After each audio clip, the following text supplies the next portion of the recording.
All right, Kevin, along with the heat out there, we had a little bit of wind today, didn't we? Yeah, windy across the state. We had a passing storm go north of us and record heat, as we talked to you about earlier in the day. St. George, there's not many clouds in St. George today. Temperatures right back up above 100 degrees. We've had some wind and some breezy conditions there, but the heat is the real story. How about our live camera? This is looking west. Some clouds, some of the thicker clouds earlier starting to dissipate just a little bit, and I think we'll continue to see those decreasing clouds as we head through the evening. But 98 degrees in Salt Lake is extra hot for this time of year. As we told you, we tied the record. Bountiful Foothills, this was last evening, the sunset out over the valley. Oh, it was stunning. The last couple of nights have had some very pretty sunsets. Tonight, I think, will be the same with those clouds out to the west. It should make for a really nice evening. Our high temperatures across the country, well, there was that 98 in Salt Lake City. You head east, and Denver was 87, 70s in Minneapolis and Bismarck today. Chicago stopped at 92 with 80s in Boston and Washington, D.C. Those 80s go down through Atlanta and Memphis. 78 today in Dallas with some storminess around, and 90s in El Paso, Phoenix.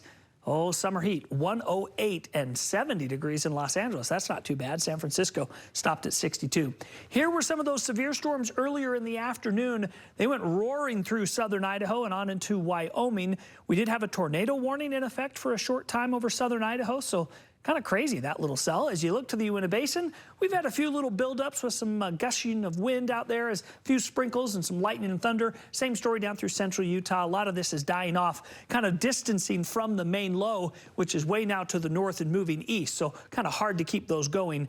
93 in Salt Lake, the current temperature. 10 better in St. George at 103, in Las Vegas, currently at 105. Here's the low. You can see it just zipping on by. This thing was a fast mover, but it actually is what triggered those storms to the north and also enhanced some of the storminess out over our eastern border. High pressures to the south, it's going to take over and really rule the next couple of days. I think tomorrow, a little bit up over Bear Lake area and over Morgan and over into the Uintas, but I don't expect much out of that. Maybe some, again, some breezy conditions. And then it really dries out. Sunny skies through Friday and Saturday.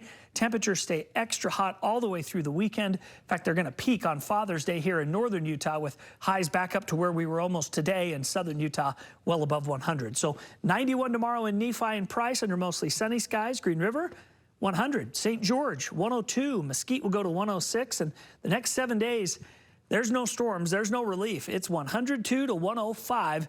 We kind of back it off a little bit. The coolest will be a week from today at 99, and that's not much to write home about. The average is 96, so we're still well above that. Northern forecast. Overnight, we're looking at decreasing clouds. Should be a mostly sunny day tomorrow. Montpelier will go to 80, 89 in Logan. Back to those mid-90s in Salt Lake. Not quite as hot as today, in part because I think with the clearing skies tonight, we'll actually drop down into the 60s, so it won't be as intense. But those 7 days, whew, mid-90s, upper 90s, back to the low 90s and upper 80s. So not a lot of cool downs coming here, guys. And Father's Day, air conditioning and inside would probably be the best bet. It's going to be a long summer at this rate. Run outside real quick, take care of the grill, and then come back in, There right? That's doable. All right, thanks, Kev.